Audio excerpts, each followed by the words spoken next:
ಮೀನಾಕ್ಷಿಗೆ ಆಶ್ಚರ್ಯ, ತನ್ನಲ್ಲಿ ಬಂದವರು ಯಾವುದೋ ಕಾಮನೆಗಳನ್ನು ಕೇಳಿದ್ದಾರೆ, ಎಲ್ಲ ಬಿಟ್ಟು ಒಂದು ಆಟ ಆಡು ಅಂತ ಯಾರು ಕೇಳ್ತಾರ್ರಿ? ಅದು ಪರಮೇಶ್ವರನ ಮಡದಿ ಪ್ರತ್ಯಕ್ಷಳಾಗಿ ಕಂಡಿದ್ದಾಗ ಆಟ ಆಡು ಅಂತ ಕೇಳ್ತಾರೆ. ಏನೇನೋ ಕೇಳಬೇಕು, ಎಲ್ಲ ಬಿಟ್ಬಿಟ್ಟಿದ್ದಾರೆ ಅವರು. ಒಂದು ಆಟ ಆಡು ಅಂತ ಕೇಳ್ತಾ ಇದ್ದಾರೆ. ಸರಿ, ಆಡೋಣ. ಅವ ಪಗಡೆಯ ಹಾಸನ್ನು ಹಾಸಬೇಕಲ್ಲ, ಇಲ್ಲಿ ಹಾಸಿಲ್ಲವಲ್ಲ, ಆದ್ದರಿಂದ ನಿನಗೆ ಅರ್ಚನೆ ಮಾಡಿರತಕ್ಕಂತಹ ಅರಿಶಿನ ಕುಂಕುಮಗಳಿಂದ ನಾನು ಪಗಡೆಯ ಮನೆಗಳನ್ನು ವಿರಚನೆ ಮಾಡ್ತೀನಿ. ಎಲ್ಲ ನಿಂದೇನೆ. ಆಯಿತು, ಇನ್ನೇನು? ಇನ್ನೇನಿಲ್ಲ. ಪಗಡೆಯ ಹಾಸಿನ ಪಗಡೆಯ ಕಾಯಿಗಳನ್ನಿಡಬೇಕು. ಆ ಪಗಡೆಯ ಕಾಯಿಗಳನ್ನು ನಿಲ್ತಿರೋಣ. ಆದ್ದರಿಂದ ಭಕ್ತರು ಒಂದು ನಿನ್ನ ಪಾದಕ್ಕೆ ಅರ್ಚನೆ ಮಾಡಿರತಕ್ಕಂತಹ ಹೂಗಳನ್ನು ನಾನು ಪಗಡೆ ಕಾಯಿಗಳು ಅಂತ ಆಯ್ಕೆ ಮಾಡಿಕೊಳ್ತೀನಿ. ನೀನು ನಿನ್ನ ಕಾಲೊಂದುಗೆಗಳಲ್ಲಿ ಹುದುಗಿಸಿರತಕ್ಕಂಥ ಮುತ್ತು ರತ್ನಗಳನ್ನು ನಿನ್ನ ಕಾಯಿಗಳು ಅಂತ ಆಯ್ಕೆ ಮಾಡಿಕೊ. ಆಗಬಹುದು? ಸರಿಯಪ್ಪ, ಇನ್ನೇನೆಯಬೇಕು? ಅಮ್ಮ, ನೀನೇ ಪಗಡೆಯ ದಾಳಗಳನ್ನೇ ಸೃಷ್ಟಿ ಮಾಡಿಕೊಟ್ಟು ಬಿಡು. ಸರಿ, ತಗೋ ಈ ದಾಳಗಳನ್ನು. ಇನ್ನೇನಪ್ಪ?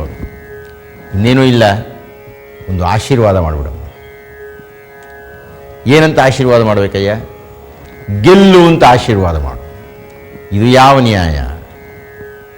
ವಿಜಯ ವಿಮಲ ವಂದ್ಯ ವಂದಾರು ಜನ ವತ್ಸಲ ಅನ್ನತಕ್ಕಂಥದ್ದು ಲಲಿತಾ ಸಹಸ್ರನಾಮದಲ್ಲಿ ನನ್ನ ಬಗ್ಗೆ ವಶಿನ್ಯಾದಿ ದೇವತೆಗಳು ಹೇಳಿರ್ತಕ್ಕದ್ದು.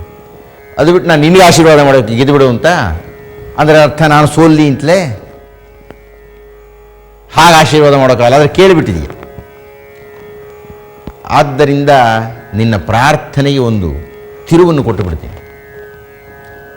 ಹೌದು, ನೀನು ಗೆಲ್ಲು. ಹೇಗೆ ಗೆಲ್ಲೋದು? ನಿನ್ನ ಕೃತಿಗಳ ಮೂಲಕ ಆಚಂದ್ರಾರ್ಕವಾಗಿ ಗೆಲ್ಲು. ನೀನು ಭಾಷ್ಯಗಳನ್ನು ವಿರಚನೆ ಮಾಡಿಬಿಟ್ಟಿದ್ದೀಯೆ, ಸ್ತೋತ್ರಗಳನ್ನು ಪಠಿಸಿಬಿಟ್ಟಿದ್ದೀಯೆ. ಆದ್ದರಿಂದ ನಿನ್ನಿಂದ ಸೃಷ್ಟಿಯಾಗಿರತಕ್ಕಂತಹ ಸಾಹಿತ್ಯವೆಲ್ಲ ಚಿರಕಾಲ ಇರಲಿ ಈ ದೇಶದಲ್ಲಿ. ಶುರು ಮಾಡೋಣ ಆಟನ. ಆಯ್ತಮ್ಮ, ಶುರು ಮಾಡೋಣ ಬಾ. ಹಾಗೆ ಆಕೆ ಹೇಳಿ, ನೋಡಯ್ಯ, ಇಲ್ಲಿ ತನಕ ನೀನು ಹೇಳಿದ್ದನ್ನೆಲ್ಲ ನಾನು ಓಂದೆ. ನಂದು ಒಂದು ಕಡ್ಡಾಯ ಇದೆ, ನಂದೊಂದು ನಿಯಮ ಇದೆ. ಏನು ಅಂದರೆ, ನಾನು ಆಟವನ್ನು ಆಡಬೇಕಾಗಿದ್ದರೆ ನಮ್ಮ ಯಜಮಾನರ ಜೊತೆ ಬಹಳ ಸಲ ಆಡಿದ್ದೀನಿ. ಬೇಕಾದ್ರೆ ಸುಂದರೇಶ್ವರಲ್ಲಿದ್ದಾರೆ, ಕೇಳು. ಅವ್ರ ಜೊತೆಗೆ ಆಡಬೇಕಾಗಿದ್ದರೆ ಒಂದು ನಿಯಮ ಇತ್ತು ನಮ್ಮಿಬ್ಬರ ಮಧ್ಯದಲ್ಲಿ. ಏನಾದರೂ ಪಣ ಇಡಬೇಕು. ಪಣ ಇಲ್ಲದೆ ಹೇಗೆ ಈ ಆಟ ಆಡೋದು? ನಾನು ನಮ್ಮ ಯಜಮಾನರು ಆಟ ಆಡ್ತಾ ಇದ್ದಾಗೆಲ್ಲ ಒಂದು ಪಣ ಇಟ್ಕೊಳ್ತಾ ಇದ್ವಿ. ಏನಂತ? ಅವರು ಏನಾದರೂ ಗೆದ್ದು ಬಿಟ್ಟರೆ ನಾನು ಒಂದು ವರ್ಷ ನಮ್ಮ ಯಜಮಾನರು ಹೇಳಿದಾಗ ಕೇಳ್ತಿದ್ದೆ. ನಾನು ಗೆದ್ದು ಬಿಟ್ಟರೆ ನಾನು ಕೇಳಿದ ರಹಸ್ಯಮಯವಾದ ಪ್ರಶ್ನೆಗಳಿಗೆಲ್ಲ ಅವರು ಉತ್ತರ ಕೊಡಬೇಕು. ಇದು ನಮ್ಮ ಪಣ ಇತ್ತು. ಆದರೆ ನಮ್ಮ ಯಜಮಾನರು ಯಾವತ್ತೂ ಗೆಲ್ಲಿಲ್ಲ ಬಿಡು, ಅವ್ರು ಯಾವಾಗಲೂ ಸೋಲ್ತಾನೆ ಇದ್ದರು, ನಾನೇ ಗೆಲ್ತಾ ಇದ್ದೆ. ಹೀಗಾಗಿ ನೀನು ನನ್ನನ್ನು ಸೋಲಿಸ್ಲಿಕ್ಕೆ ಸಾಧ್ಯವೇ ಇಲ್ಲ. ಆದರೂ ಏನಾದರೂ ಒಂದು ಪಣ ಇಡಬೇಕಲ್ಲ. ಏನು ಪಣ ಇಡು? ಶ್ರೀಶಂಕರು ಹೇಳಿದರು, ಅಮ್ಮ, ನಾನು ಬೈರಾಗಿ, ನನ್ನ ಹತ್ರ ಏನೂ ಇಲ್ಲವೇ ಇಲ್ಲ. ನೀನು ನೋಡಿದರೆ ತ್ರಿಪುರ ಸುಂದರಿ, ಇಡೀ 3 ಲೋಕಗಳ ಮಹಾರಾಣಿ, ಹೆಸರಿನಲ್ಲೇ ಮಹಾರಾಜ್ಞಿ ಇದ್ದೆ.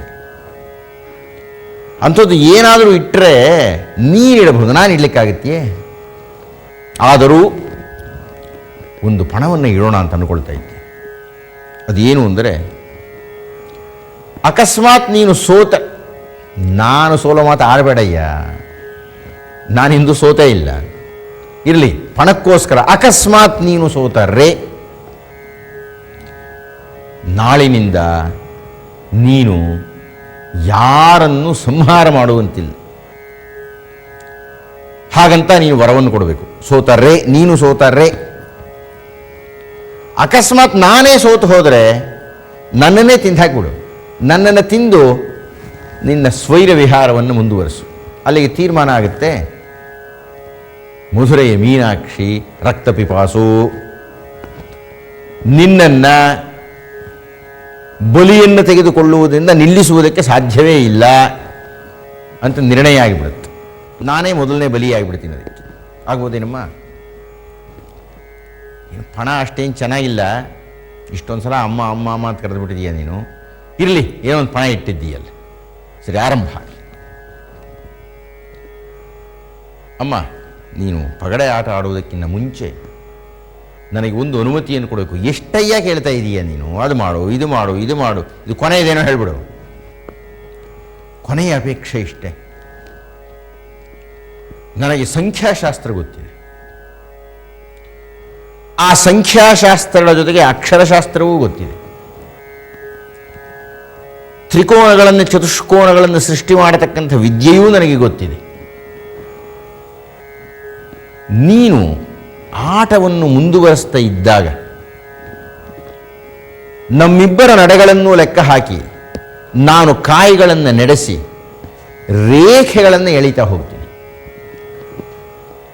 ಅದಕ್ಕೆ ನೀನು ಒಪ್ಪಿಗೆ ಕೊಡಬೇಕು. ಆಯ್ತು, ಬಾರಮ್ಮ ಕೂತ್ಕೋ ಇಲ್ಲಿ.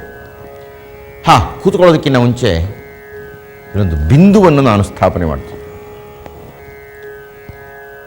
ನೀನು ಹೇಗೂ ಬಿಂದು ಮಂಡಲವಾಸಿನಿ, ನೀನು ಬಿಂದುವಿನ ಮಧ್ಯದಲ್ಲಿ ಕುಳಿತುಕೊಂಡಿರ್ತೀಯ. ಅಲ್ಲಿ ನೀನು ಕುಳಿತುಕೊಂಡರೆ ಆ ಬಿಂದುವನ್ನು ಸರ್ವಾನಂದಮಯ ಚಕ್ರ ಅಂತ ಕರೀತಾರೆ. ಅದನ್ನು ಶ್ರೀಚಕ್ರದಲ್ಲಿ ಮೂಲಭೂತವಾಯಿ ಕುಂಭವಾಯಿ ಮಧ್ಯದಲ್ಲಿ ಇರತಕ್ಕಂತಹ ಬಿಂದು. ಈ ಸರ್ವಾನಂದಮಯ ಚಕ್ರವನ್ನು ಸಂಪೂರ್ಣ ಅಂತ ಕರೀತಾರೆ. ಪೂರ್ಣಮದಃ ಪೂರ್ಣವಿದಂ ಪೂರ್ಣಾತ್ ಪೂರ್ಣಂ ಉದಚ್ಯತೆ ಪೂರ್ಣಸ್ಯ ಪೂರ್ಣಮಾದಾಯ ಪೂರ್ಣಮೇವಾವಶಿಷ್ಯತೆ. ಈಶಾವಾಸ್ಯ ಉಪನಿಷತ್ತಿನ ಪ್ರಧಾನ ಮಂತ್ರ. ಸಂಪೂರ್ಣಳಾಗಿರತಕ್ಕ ನೀನು ಆ ಸಂಪೂರ್ಣ ಬಿಂದುವಿನಲ್ಲಿ ಕುಳಿತು ಬಿಂದು ಮಂಡಲ ವಾಸಿನಿಯಾಗಿ ಬಿಟ್ಟಿದ್ದೀಯ. ಸರ್ವಾನಂದಮಯ ಚಕ್ರ. ಯಾರಾದರೂ ಆ ಬಿಂದುವನ್ನು ಪೂಜೆ ಮಾಡಿದರೆ ಅವರಿಗೆ ಆನಂದ ಪ್ರಾಪ್ತವಾಯಿತು. ಇಷ್ಟೆಲ್ಲ ಅನುಮತಿಯನ್ನು ಕೊಟ್ಟು ನೀನು ಆ ಬಿಂದು ಮಂಡಲದಲ್ಲಿ ಕೂತ್ಕೊಂಡ್ಲ. ಆಟ ಶುರು ಮಾಡೋಣ. ಹಾಂ, ಯಾರೇ ಮೊದಲು ಶುರು ಮಾಡಬೇಕು? ನೀನೇ ಶುರು ಮಾಡು. 5 ನಂದು. ಪಂಚಭೂತಗಳು, ಪಂಚಸ್ಥಿತಿಗಳು, ಪಂಚಪ್ರಾಣಗಳು, ಪಂಚಾಂಗಗಳು ಎಲ್ಲವನ್ನೂ ಪ್ರತಿನಿಧಿಸತಕ್ಕಂಥ 5ರಿಂದ ನಾನು ಆರಂಭ ಮಾಡಿದ್ದೇನೆ. ಶ್ರೀ ಶ್ರೀಶಂಕರು ಗರವನ್ನು ಹಾಕಿ 6. ಅಮ್ಮ, ಈ ದಾಳಗಳು ನಾವು ಯಾವ ಗರ ಬೇಕು ಅಂದರೆ ಆ ಗರ ಬೀಳೋ ಹಾಗೆ ಮಾಡಿಬಿಡು. ಇನ್ನು ಗೆಲ್ಲೋದು ಸೋಲೋದು ಎಲ್ಲೆಯ ಬಂತು? ಹಾಗಲ್ಲ. ಗರ ನಾವು ಬೇಡಿದ್ದು ಬೀಳಲಿ, ನಮ್ಮ ಬುದ್ಧಿಶಕ್ತಿಯಿಂದ ಕಾಯಿಗಳನ್ನು ನಡೆಸೋದಿರುತ್ತಲ್ಲ. ಆಯಿತು, ನನ್ನದು 6. ಕುಮಾರಸ್ವಾಮಿಯ ಸಂಖ್ಯೆ ಇದು, ಷಣ್ಮುಖನ ಸಂಖ್ಯೆ ಇದು, ಅಪ್ಪನಿಗೆ ಓಂಕಾರವನ್ನು ಹೇಳಿಕೊಟ್ಟಂತಹ ಮಹಾಸ್ಕಂದನ ಸಂಖ್ಯೆ ಇದು. ಅದರಿಂದ ನಾನು ನನ್ನ ಆಟವನ್ನು ಆರಂಭ ಮಾಡ್ತೀನಿ. ಒಂದಷ್ಟು ಗರಗಳು ಉರುಳಿದವು. ಒಂದಷ್ಟು ಕಾಲ ಆದ ಮೇಲೆ ಶಂಕರರು ಹೇಳಿದರು, ಅಮ್ಮ ಸ್ವಲ್ಪ ನಿಲ್ಲು ನೋಡು, ಈಗ ಇಲ್ಲಿಯ ತನಕ ಬಿದ್ದಿರತಕ್ಕಂತಹ ಗರಗಳನ್ನು ಲೆಕ್ಕ ಹಾಕಿಬಿಟ್ರೆ ಒಂದು ತ್ರಿಕೋನವನ್ನು ಸೃಷ್ಟಿ ಮಾಡಿಬಿಡುವುದು. ಆ ತ್ರಿಕೋನಕ್ಕೆ ಸರ್ವಸಿದ್ಧಿಪ್ರದ ಚಕ್ರ ಅಂತ ಹೆಸರನ್ನು ಇಟ್ಟು ಕರೆಯೋಣ. ಬಿಂದು ಮಂಡಲವಾಸಿಯಾಗಿ ನೀನು ಕುಳಿತುಕೊಂಡು ಬಿಟ್ಟಿದ್ದೀಯ. ನಿನ್ನ ಸುತ್ತಲೂ ಒಂದು ತ್ರಿಕೋನವನ್ನು ನಾನು ವಿರಚನೆ ಮಾಡಿಬಿಡ್ತೀನಿ. ಆ ತ್ರಿಕೋನದ ವೈಶಿಷ್ಟ್ಯ ಅಂದರೆ ತ್ರಿಮೂರ್ತಿಗಳು ಅಲ್ಲಿ ಸ್ಥಾಪನೆಯಾಗಿರ್ತಾರೆ. ಅದರ 3 ಬಾಹುಗಳಲ್ಲಿ ಸೂರ್ಯ, ಚಂದ್ರ ಹಾಗೂ ಅಗ್ನಿಗಳು ಇರುತ್ತಾರೆ. 3 ವಿಧವಾಗಿರತಕ್ಕಂತಹ ಸತ್ವರಜ ಸ್ತಮೋ ಗುಣಗಳು ಅಲ್ಲಿರುತ್ತೆ. ಪ್ರಾತಃ ಮಧ್ಯಾಹ್ನ ಸಂಧ್ಯಾ ಕಾಲಗಳು ಅಲ್ಲಿ ಸಮೀಚೀನವಾಗಿರುತ್ತೆ. ನೀನು ತ್ರಿಪುರ ಅನ್ನತಕ್ಕಂಥದ್ದಕ್ಕೆ ಅಧೀಕ್ಷಕಳಾಗಿದ್ದೀಯೆ. ಆ ನಿನ್ನ ತ್ರಿಪುರದ ಸಂಕೇತವಾಗಿ ಆ ತ್ರಿಕೋನ ಅನ್ನತಕ್ಕಂಥದ್ದು ಇರುತ್ತೆ. ನೀನು ಅನುಮತಿ ಕೊಡು. ಕೂತಿದ್ದಾಳೆ ಆಕೆ. ತ್ರಿಕೋನವೊಂದು ಆಕೆಯ ಸುತ್ತಲೂ ಸೃಷ್ಟಿಯಾಯಿತು. ಆ ತ್ರಿಕೋನ ಸೃಷ್ಟಿಯಾಗುತ್ತಾ ಇದ್ದ ಹಾಗೆ ಏನೋ ಒಂದು ತರಹ ಬಿಗಿಯಾಯಿತು ಆಕೆ. ಏನಪ್ಪ ಅಂತ ಕೇಳಿಲ್ಲ. ಅವ್ರು ಹೇಳಿದ್ರು, ಅಮ್ಮ ನನಗೆ ಇನ್ನೊಂದು ಅನುಮತಿ ನಾನು ಕೇಳಿದ್ದೇನೆ, ನೀನು ಆಗಲೇ ಕೊಟ್ಟಿದ್ದೀಯೇ. ಈ ಕೋಣಗಳ ವಿರಚನೆ ಮಾಡ್ತಾ ಇದ್ದಾಗ ಈಗಾಗಲೇ ನಿನ್ನ ಶ್ರೀಚಕ್ರದಲ್ಲಿ ಘೋರ ಮಂತ್ರಗಳಿದೆ, ಘೋರಾಕ್ಷರಗಳಿದೆ. ನಾನು ಆ ಘೋರಾಕ್ಷರಗಳನ್ನು ತೆಗೆದು ಸಾತ್ವಿಕ ಅಕ್ಷರಗಳನ್ನು ವಿರಚನೆ ಮಾಡ್ತಾ ಇದ್ದೆ. ಮತ್ತು ಹಾಗೆ ಮಾಡತಕ್ಕಂಥದ್ದು ಸಂಖ್ಯಾಶಾಸ್ತ್ರಕ್ಕೆ ಅನುಗುಣವಾಗಿ ಮಾಡ್ತಾ ಇದ್ದೇನೆ. ನೀನು ಯಾವ ಗರವನ್ನು ಹಾಕ್ತೀಯಾ, ನಾನು ಯಾವ ಗರವನ್ನು ಹಾಕ್ತೀನಿ, ಆ ಗರಗಳ ಆ ಸಂಖ್ಯೆಯ ಲೆಕ್ಕಾಚಾರದ ಮೇಲೆ ಯಾವ ಯಾವ ಅಕ್ಷರಗಳನ್ನು ಯಾವ ಯಾವ ಸಂಖ್ಯೆಯಲ್ಲಿ ಸೃಷ್ಟಿ ಮಾಡಬೇಕು ಅಂತ ನಾನು ಮಾಡ್ತಾ ಇದ್ದೇನೆ. ತಪ್ಪಿದ್ದರೆ ನೀನು ಹೇಳು. ಸರಿ, ಆಟ ಮುಂದುವರಿಸು. ಒಂದಷ್ಟು ಕಾಲ ಆಟ ಮುಂದುವರಿಯಿತು. ಒಂದು ಘಟ್ಟದಲ್ಲಿ ಶ್ರೀ ಶ್ರೀ ಶಂಕರರು ಹೇಳಿದರು, ಅಮ್ಮ ಸ್ವಲ್ಪ ನಿಲ್ಲು. ಈಗ 8 ತ್ರಿಕೋನಗಳ ಒಂದು ತ್ರಿಕೋನ ಸೃಷ್ಟಿಯಾಗಿದೆ. ಇದನ್ನು ವಸುಕೋನ ಅಂತ ಕರೀತೀವಿ ನಾವು. ಬಿಂದು, ತ್ರಿಕೋನ, ವಸುಕೋನ. ವಸು ಅಂದರೆ ಅಷ್ಟವಸುಗಳು ಅಂತ. ಅಷ್ಟವಸುಗಳನ್ನು ಪ್ರತಿನಿಧಿಸ್ತಕ್ಕಂತಹ ಅಷ್ಟತ್ರಿಕೋನಗಳು. ಆ 8 ತ್ರಿಕೋನಗಳ ಒಂದು ತ್ರಿಕೋನವನ್ನು ನಾನು ರಚನೆ ಮಾಡಿದ್ದೇನೆ ನಿನ್ನ ಸುತ್ತಲೂ. ಇದು ವಸುಕೋಣ ಅಂತ ಅದು ಹೆಸರಾಗಲಿ. ಇದರಲ್ಲಿ ವಶಿನ್ಯಾದಿ ವಾಗ್ದೇವತೆಯರನ್ನು ಸೃಷ್ಟಿ ಮಾಡೋಣ. ಆ ವಶಿನ್ಯಾದಿ ವಾಗ್ದೇವತೆಯರೇ ಹಿಂದಿನ ಚಕ್ರದ ಈ ತ್ರಿಕೋನದಲ್ಲಿ ಕುಳಿತು ನಿನ್ನ ಲಲಿತಾ ಸಹಸ್ರನಾಮವನ್ನು ಬರೆದಂತಹವರು. ಅನುಮತಿ ಕೊಡು.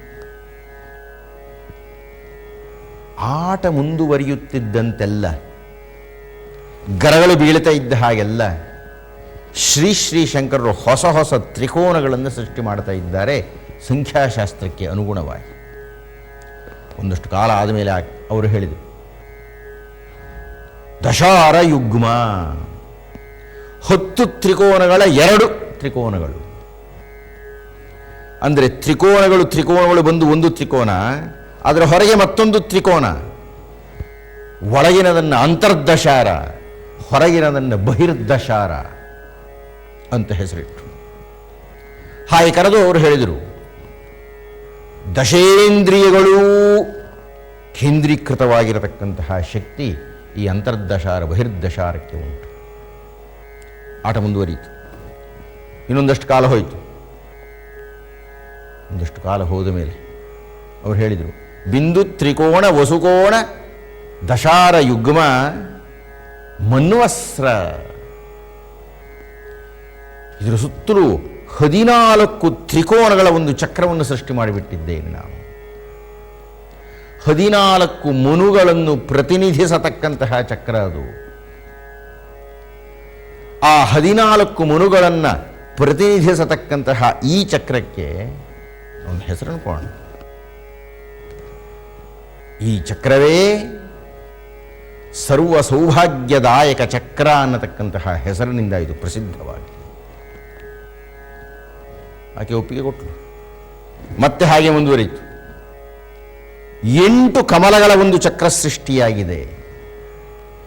ಈ 8 ಕಮಲಗಳ ಚಕ್ರಕ್ಕೆ ನಾವು ಸರ್ವ ಸಂಕ್ಷೋಭಣ ಚಕ್ರ ಅನ್ನತಕ್ಕಂಥದ್ದನ್ನು ಕೊಡೋಣ.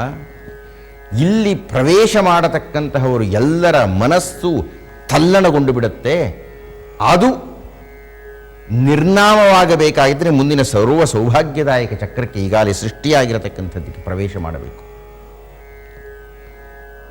ಹೀಗೆ ಶ್ರೀ ಶ್ರೀ ಶಂಕರರು ಆಟಗಳನ್ನು ಮುಂದುವರಿಸ್ತಾ ಚಕ್ರದ ಮೇಲೆ ಚಕ್ರ, ಚಕ್ರದ ಮೇಲೆ ಚಕ್ರ, 9 ಚಕ್ರಗಳನ್ನು ಸೃಷ್ಟಿ ಮಾಡಿಬಿಟ್ಟಿದ್ದಾರೆ.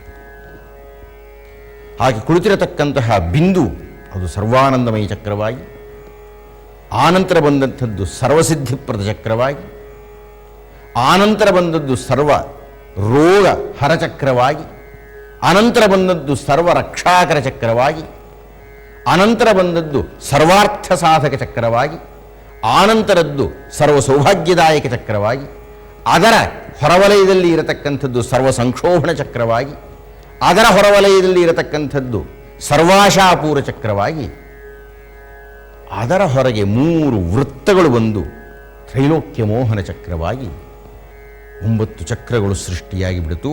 ಆ ಚಕ್ರಗಳ ಮಧ್ಯದಲ್ಲಿ ಆಕೆ ಕುಳಿತಿದ್ದಾಳೆ.